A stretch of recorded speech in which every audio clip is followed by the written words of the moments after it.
How much of a concern is starting where you are on this race at this point in the season?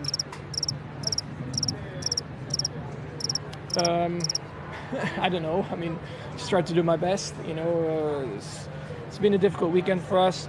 Tomorrow I'll try to get as many points as I can, which I do that every single weekend. So it's not like there's any difference tomorrow. But I have no idea where we will be in terms of race pace.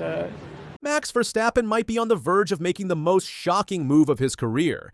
After a humiliating Bahrain Grand Prix that exposed serious cracks within Red Bull Racing, whispers of an explosive exit clause buried deep in his contract are getting louder. He may be signed until 2028, but loyalty only goes so far when trust is broken and performance nosedives.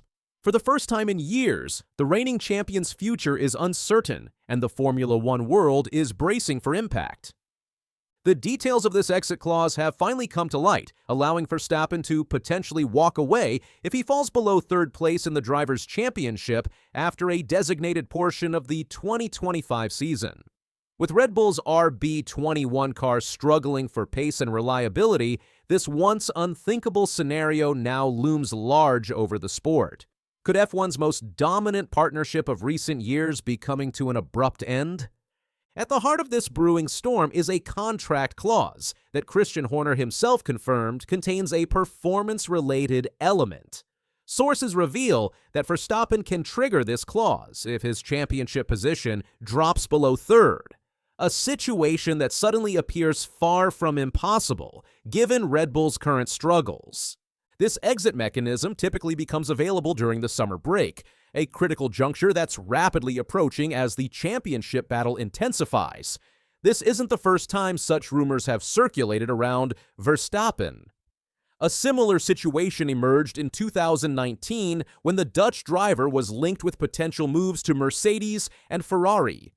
Helmut Marko, Red Bull's motorsport advisor, recently confirmed to the BBC that all the top drivers have performance clauses in their contract, adding fuel to the speculation. The summer break appears to be the period when these performance evaluations typically come into play.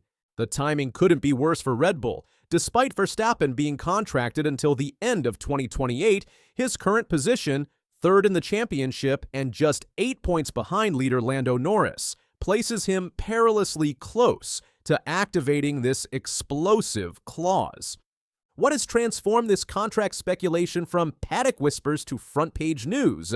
The answer lies in Red Bull's shocking performance at the Bahrain Grand Prix, a race that exposed every weakness in the team's 2025 package.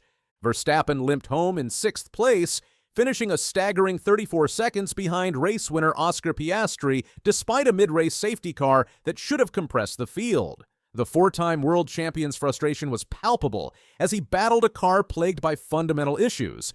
The Dutchman and teammate Yuki Tsunoda are still struggling to get to grips with the RB21, while Red Bull's race was marred by pit stop issues. The technical problems seemed endless throughout the weekend. Balance issues made the car nearly undrivable. Brake problems haunted Verstappen in every session. Poor grip left him fighting the car rather than his competitors.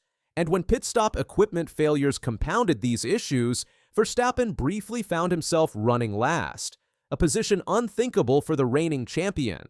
Verstappen's post-race comments revealed his growing disillusionment. When asked about the experience of running at the back of the field, he sarcastically described it as very beautiful.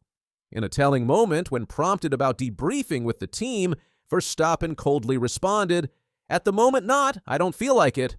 He didn't stop there, adding nothing went well. A bad start? Then the first pit stop. I don't know what was going on. The lights stayed on, so usually, according to protocol, you can't go, but totally no pace, zero. How much of a concern is starting where you are on this race at this point in the season?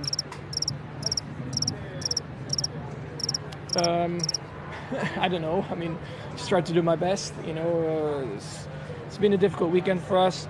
Tomorrow I'll try to get as many points as I can, which I do that every single weekend. So it's not like there's any difference tomorrow. But I have no idea where we will be in terms of race pace. But at least we're a bit in the middle in the pack, so hopefully a bit of excitement. a lot better than what I'm delivering with it, and Charles did a great job with it today. So big apologies to the team for not doing the job. What do you think?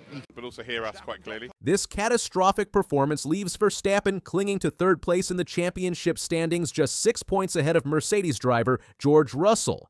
Should he fall behind, the contract escape route would potentially open. The tensions simmering within Red Bull burst into public view following the checkered flag in Bahrain.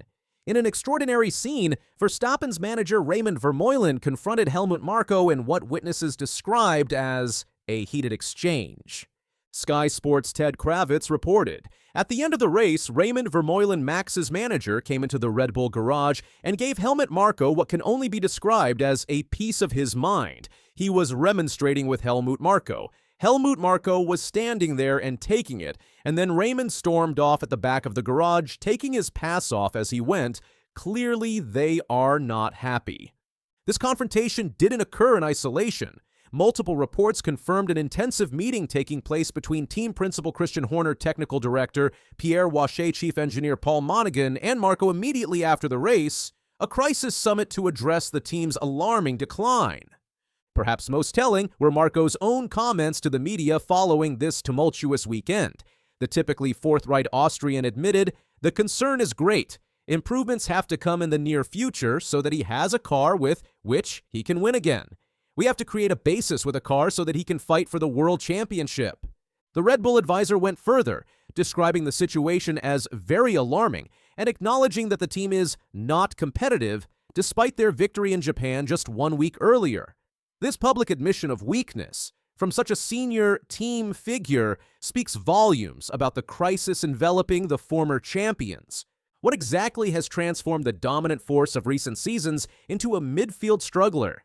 The technical issues plaguing the RB21 run deep and show alarming similarities to the problems that emerged in the latter half of 2024. Christian Horner identified the core issues. He said it's the entry phase of mid-corner to mid-corner that needs addressing. Giving him the ability, grip, and confidence to carry speed into the entry of corners is fundamentally an aero issue that we need to be able to give him that grip.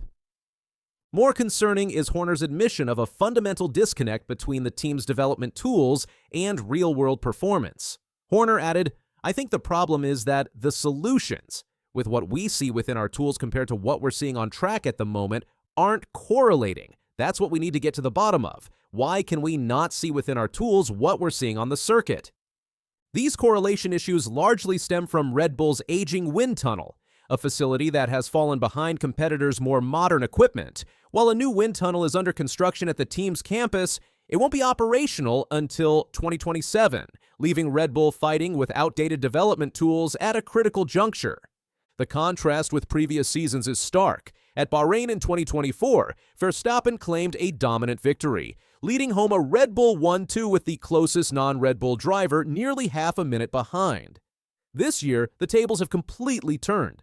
The technical brain drain at Milton Keynes cannot be overlooked. Adrian Newey, the design genius behind so many championship-winning cars, announced his departure for Aston Martin. Rob Marshall, the team's chief engineering officer, left for McLaren. Jonathan Wheatley, sporting director, moved to Sauber Audi. These high-profile exits have clearly impacted the team's technical direction at a crucial time. Red Bull isn't surrendering without a fight. The team has promised significant upgrades for the Emilia-Romagna Grand Prix, changes they hope will address the fundamental aerodynamic issues plaguing the RB21. Horner remains outwardly confident. "We've got a strong technical team that has produced some amazing cars over the last few years, and I'm confident that they'll get to the bottom of this issue." But time is not on Red Bull's side. The next race in Saudi Arabia offers little opportunity for major car revisions. Moreover, with each passing week, the 2026 regulation changes loom larger, forcing teams to balance current performance with future development under a strict budget cap.